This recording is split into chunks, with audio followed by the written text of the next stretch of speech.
하나님 앞에 영광의 박수 올려드리겠습니다. 생각은 정신의 필터와 같습니다. 외부로부터 아무런 여과 없이 유입되는 정보를 그 필터로 인해서 세상을 경험하는 것이 바로 우리의 의식 구조이기 때문에 그렇습니다. 그러므로 생각은 인생을 바라보는 창과 같다라고 말할 수 있습니다. 생각의 창으로 인생을 바라볼 때에 매우 중요한 것은 창문의 방향이 어느 쪽으로 열려 있는가가 중요하다라고 말할 수 있습니다. 성경은 사람의 생각에 대해서 두 가지를 이야기합니다. 바로 육신적인 생각, 영적인 생각이 있다라고 말씀합니다. 육적인 생각보다는 영적인 그 생각을 하며 사는 것이 매우 중요함을 성경에서는 우리에게 말씀하고 있습니다. 바울은 육신이라는 단어를 이렇게 표현합니다. 또 영적이라는 단어를 이렇게 표현합니다. 두 가지 다른 형태의 삶이 있다라고 하면서 육신이라는 단어와 영이라는 단어를 바울은 사용을 하고 있습니다. 바울은 오늘 본문에서 영으로 사는 삶과 육신으로 사는 삶의 차이점을 이야기하고 있습니다.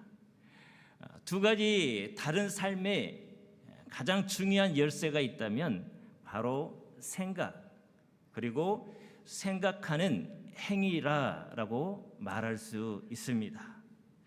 이 단어들의 의미는 우리가 머리로 생각하는 것도 포함을 하고 있지만 이것은 단순히 지성적인 것만을 가리키지는 않습니다. 생각하는 과정은 우리의 마음으로 이루어지며 이 마음도 지성적인 것만 가리키고 있지 않습니다. 마음에서 이루어지는 생각의 과정은 우리가 느끼고 생각하고 결정하는 모든 요소가 복합적으로 이루어져 있습니다. 마음에서 일어나는 생각을 통해서 삶의 방향이 정해지기 때문에 삶의 방식을 결정짓는 주의 통제소로 생각할 수 있습니다. 바울은 로마서 12장 2절에서 마음이 새롭게 되어야 함을 이야기하고 있습니다. 마음이 새롭게 됨으로 변화를 받을 수 있기 때문에 사도 바울은 그렇게 말씀합니다. 마음에서 일어나는 생각이 육신을 따라가지 않고 영을 따라갈 때 예수 그리스도께서 이루신 그 승리를 우리는 맛볼 수 있습니다. 생각하는 방법이 육신에 속해 있다면 우리는 하나님을 따를 수도 없고, 우리가 만일 성령에 속해 있다면 하나님이 원하시는 삶을 따를 수 있습니다. 마음에서 일어나는 생각과 몸은 중립적입니다. 마음에서 일어나는 생각은 어느 쪽으로 향할 수 있습니다. 마음에서 일어나는 생각이 가는 곳으로 우리의 몸도 그 생각의 방향으로 따라가게 됩니다. 결국 바울의 논리는 마음에서 일어나는 생각대로 우리의 몸의 행실이 드러난다라고 말씀합니다. 즉 우리의 마음의 생각이 우리의 행동으로 표출이 됨을 이야기하고 있습니다. 그러면서 우리에게 두 종류의 삶의 방식에 대해서 구체적으로 말씀을 주면서 우리가 어떠한 삶의 방식을 추구하면서 인생을 살아가야 할 것인지를 말씀합니다. 그 첫 번째는 육신적인 삶의 방식입니다. 육신적인 삶은 반항과 우상 숭배로 가득 찬 삶을 말하고 있습니다. 육신은 우리가 예수 그리스도로 인하여 이미 죄의 노예 상태에서 벗어났지만 여전히 우리는 죄성을 가지고 있어서 죄의 영향력 안에서 우리 내부에 들어와 있는 여전히 문제를 일으키고 있는 하나의 능력이 바로 육신입니다. 육신은 예수 그리스도를 모르고 자기 중심적으로 살아가는 방식이 육신입니다. 육신적인 삶이 그의 중심은 철저히 자기 자신이 중심이 돼서 살아갑니다. 육신은 예수 그리스도를 모르고 자기 중심적으로 살아가는 자기 방식의 삶입니다. 이것은 죄의 노예에서 벗어난 우리에게도 여전히 남아있는 죄의 흔적들입니다. 예수 그리스도의 영을 받은 다음에도 내가 하나님이 되고 싶어하는 마음의 흔적들이 여전히 우리 가운데 남아있어서 그 죄성이 우리를 그곳으로 끌어가게 됩니다. 육신을 따르는 삶에는 모든 것이 자기 중심적이기 때문에 결국 자신이 우상이 되어 살아가게 됩니다. 육신적인 생각은 권력과 부를 얻는 것에 집중합니다. 그리고 남을 딛고 올라서는 것에 또한 집중합니다. 남을 지배하는 것을 성공으로 여기며 살아가는 방식이 바로 육신적인 삶의 방식입니다. 결국 자신을 숭배하고 자신이 하나님이 되어서 모든 것을 정복하고 모든 것을 통제하고 모든 것을 누리는 그의 힘의 논리로 살아가는 방식이 바로 육신적인 삶의 방식입니다.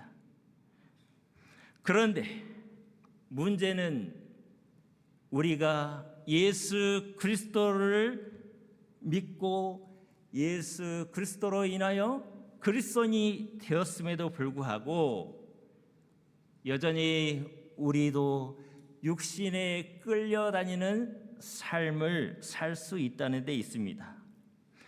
겹치는 시대에 사는 우리가 겪는 문제가 바로 여기에 있습니다. 예수님을 믿으면서 이런 것이 한 번에 우리 안에 있는 죄성이 다 없어지면 좋을 텐데 실제로는 그렇지 않고 그 흔적이 여전히 우리 가운데 남아서 세상의 방식대로 자기가 중심이 되어 살아가는 방식으로 우리를 이끌어 가게 됩니다. 이것이 중간지대를 사는 우리가 해결해야 할 문제입니다. 바울은 이 육신과의 싸움을 고난이라고 표현을 하고 있습니다. 삶의 방향이 하나님을 향하지 않고 자꾸만 반대 방향인 육신적인 방향으로 향한다면 우리는 그 싸움에서 고난을 맞이하게 됨을 이야기하고 있습니다. 자, 그렇다면 우리가 육신적인 싸움에서 승리할 수 있는 방법은 없는 것일까요? 두 번째 삶의 방식에서 우리는 그 해답을 찾을 수 있습니다. 두 번째 삶의 방식은 영적인 삶의 방식입니다.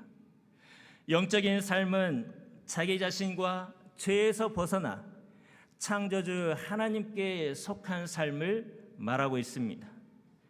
예수 그리스도의 주 되심을 인정하고 그 뜻대로 살아가는 삶이 영적인 삶의 방식입니다. 하나님과의 새로운 관계 속에서 이제는 노예가 아닌 노예에서 해방된 하나님의 자녀로서의 살아가는 삶이 영적인 삶의 방식입니다. 우상 숭배에서 벗어나 자신이 예배하는 것이 아니라 자신을 예배하는 것이 아니라 이제는 마땅히 예배 받으셔야 할 그분을 향해서 예배하는 삶의 방식, 이것이 바로 영적인 삶의 방식입니다. 영적인 삶의 방식에서 가장 중요한 것이 있다면 영이 주는 능력이다라고 말할 수 있습니다. 초대교회 그리스도인들은 자신이 예수 그리스도를 믿고 그들은 삶의 진정한 변화를 경험하게 됐습니다. 그 삶의 진정한 변화의 가장 두드러진 변화는 영적인 능력의 경험을 그들은 갖게 되었습니다. 예수 그리스도를 만나고 성령을 받고 나서 자신의 경험을 말할 때 능력을 표현하는 단어들을 자주 말하고 있는 것을 우리는 발견할 수 있습니다. 신약 성경의 능력을 경험할 때 나타난 현상을 표적과 이적을 그렇게 많이 기록을 하고 있습니다.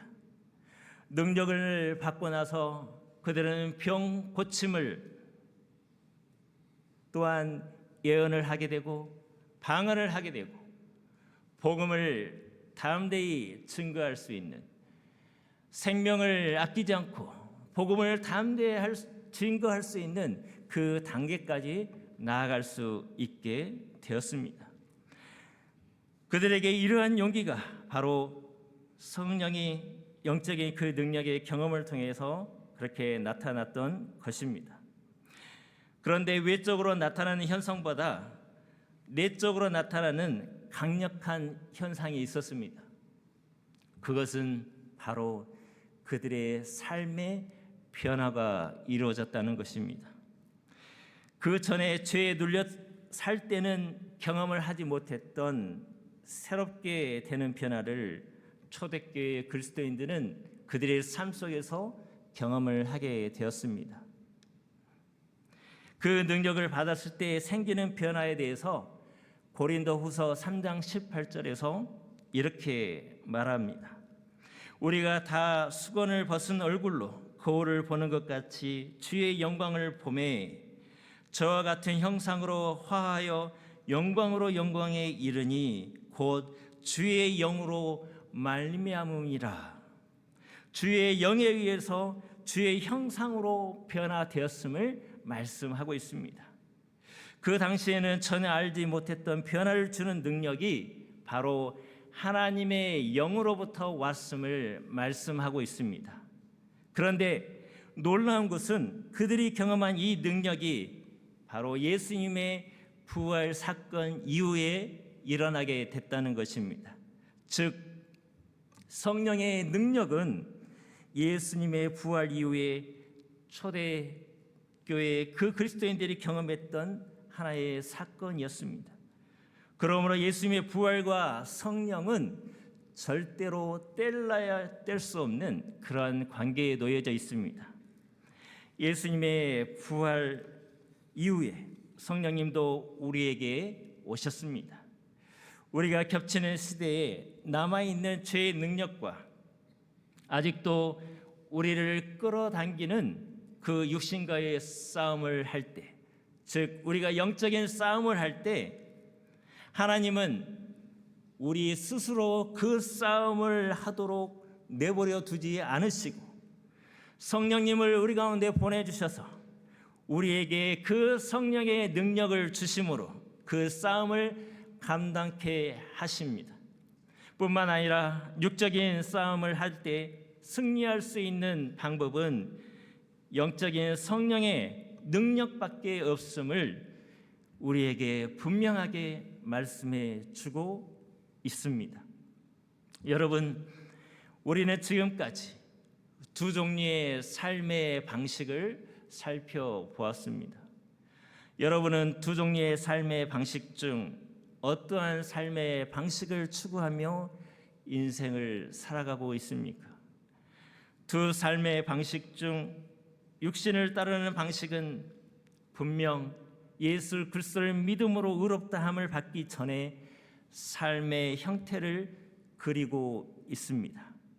그런데 이 말씀이 두려운 이유는 우리가 예수 그리스도를 믿는다고 하면서도 여전히 육신의 방식을 따르고 있을 가능성이 우리 가운데 여전히 남아있기 때문에 그렇습니다.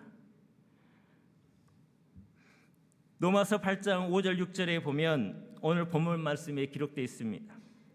우리 함께 같이 읽어보도록 하겠습니다. 육신을 따르는 자는 육신의 일을, 영을 따르는 자는 영의 일을 생각하나니 육신의 생각은 사망이요 영의 생각은 생명과 평안이니라. 육신을 따라 육신의 일을 생각하는 삶의 방식은 죽음으로 갈 수밖에 없음을 말씀합니다. 또한 영적인 삶의 방식은 생명과 평안임을 우리에게 말씀합니다. 이 세상에서 잘 나가고 성공하는 것 같아 보여도 육신이 주장하는 삶의 방식이면 하나님의 생각에는 죽은 것밖에 되지 않음을 말씀합니다. 이 세상에서 힘들게 살고 실패하는 것 같이 우리의 삶이 그러한 삶을 살아갈지라도 그의 삶의 방식이 영의 방식이면 하나님의 생각에서 살아있는 것이고 생명과 평안, 즉 샬롬이 되는 것입니다. 아무리 종교적인 일을 하더라도 그 방식이 육신적이면 하나님 앞에서는 아무것도 아닙니다. 그리스도인도 이렇게 육신의 일을 따라갈 수 있습니다. 더 두려운 말씀을 로마서 8장 7절에서 8절에서 계속하고 있습니다. 우리 함께 같이 읽어보도록 하겠습니다. 육신의 생각은 하나님과 원수가 되나니 이는 하나님의 법에 굴복하지 아니할 뿐만 아니라 할 수도 없습니다. 육신에 있는 자들은 하나님을 기쁘시게 할 수 없느니라. 바울은 육신의 생각대로 산다면 결국 하나님을 대적하는 삶의 방식을 취할 수 있음을 우리에게 말씀합니다. 그렇게 살아서는 하나님을 기쁘시게 할 수 없다라고 우리에게 분명하게 말해주고 있습니다. 우리가 아직도 육신의 방식대로 살고 있는지 영의 방식대로 살고 있는지 우리 자신들을 말씀 앞에서 살펴볼 수 있는 복된 시간이 되기를 바랍니다. 특히 우리가 신앙 공동체 생활을 하면서 우리 공동체 생활 가운데 내가 어떠한 방식을 추구하며 그렇게 공동체를 섬기고 있는지 우리 자신들을 되돌아볼 수 있기를 바랍니다. 예수 그리스도의 영의 생각, 예수 그리스도의 마음은 자신의 권리와 주장을 다른 일을 위해서 포기하는 것입니다. 자신의 생각과 경험이 달라 이해에 충돌이 날 때 충분히 내가 할 수 있는 말도 공동체의 유익을 위해서 말을 하지 않는 것입니다. 말을 하지 않는 것입니다. 자신을 알아주지 않는다고 해서 섭섭해하는 그 마음은 예수 그리스도의 마음과 생각이 아닙니다. 영을 따르는 삶은 하나님의 복음이 대표했던 생각들인 자비와 사랑, 그 원리로 살아가는 것입니다. 여러분, 육신을 따라 사는 것과 영을 따라 사는 것은 단순히 개인적인 문제에 그치지 않고 더 나아가 우리 공동체의 모습을 결정하게 합니다. 공동체를 약하게 만들고 분열시키고 공동체에 해를 가하는 그 말을 우리가 하는 것이 아니라 공동체에 어떻게 하면 덕을 세울 수 있을까? 어떻게 하면 공동체를 강건하게 할 수 있을까? 어떻게 하면 다른 사람을 위해 내 자신을 희생할 수 있을까? 이런 생각으로 가득 찬 삶, 이것이 바로 성령을 따라가는 삶의 방식입니다. 자, 그렇다면 우리 안에 육신적인 삶의 방식이 작동할 때 육신을 이길 수 있는 구체적인 대안이 그러면 과연 없는 것일까? 그 대안은 예수님이 이 땅 가운데 우리에게 오셔서 어떻게 생각하셨고, 또 예수님이 이 땅 가운데 우리에게 찾아오셔서 어떻게 사셨는가를 매일매일 생각하는 것입니다. 하나님의 마음을 가장 잘 알고 그대로 행하셨던 그 예수님의 삶의 형태를 우리가 뒤쫓아가는 것입니다. 그러할 때 우리는 육신을 따르지 않고 영을 따르는 그 삶으로 반드시 승리하게 될 것입니다. 예수 그리스도께서 어떠한 삶의 방식을 취하셨는지 빌립보서 2장 6절에서 8절에서 우리에게 구체적으로 말씀해 주고 계십니다. 너희 안에 이 마음을 품으라 곧 예수 그리스도의 마음이니 라고 말씀합니다. 이것을 헬라어 원문을 직역해서 말씀하면 이렇습니다. 너희 중에 이것을 생각하라. 그것은 예수 그리스도 안에도 있었던 것이다 라고 말씀합니다. 즉 예수 그리스도께서 생각하신 것을 공동체 가운데서 생각하라 라고 말씀합니다. 예수 그리스도 안에서 예수님께서 이 땅 가운데 인간의 몸의 형태를 입으셨을 때 가지셨던 그 마음, 또 예수님이 이 땅 가운데 찾아오셔서 하나님이신 분이 인간으로 우리에게 찾아오셔서 우리를 섬기셨던 그러한 삶을 우리의 삶 속에서 생각하라는 것입니다. 그리고 예수님께서 우리의 죄를 사하시기 위해서 십자가를 지시는 그 결단과 행동을 우리의 삶 속에서 생각하는 것입니다. 우리 안에 육신적인 삶의 방식이 사로잡을 때 예수 그리스도의 마음을 품고 예수님이 생각하신 그 방식들을 꽉 붙드시는 저와 여러분이 되기를 바랍니다. 그러할 때 성령님께서 영적인 삶의 방식으로 우리가 살아갈 수 있도록 도와주실 것입니다. 여러분, 말씀을 마무리하도록 하겠습니다. 우리 안에 있는 육신은 자꾸 우리로 하여금 우리 자신에게 집중하도록 합니다. 그러나 바울의 선언처럼 우리가 육신이 아닌 영 안에 우리가 이제 있다라고 말씀합니다. 그 이유는 우리 안에 하나님의 영이 거하시기 때문에 그렇습니다. 원래는 육신이 장악하던 곳에 하나님의 영이 들어와서 우리 가운데 살고 계시기 때문에 그렇습니다. 예수 그리스도의 죽음으로 성령이 우리 안에 들어오시는 것이 가능해졌기 때문에 예수 그리스도의 영을 받지 않으면 우리는 그리스도께 속할 수가 없습니다. 또한 우리가 주목해야 할 것은 바울이 사용했던 속함의 언어입니다.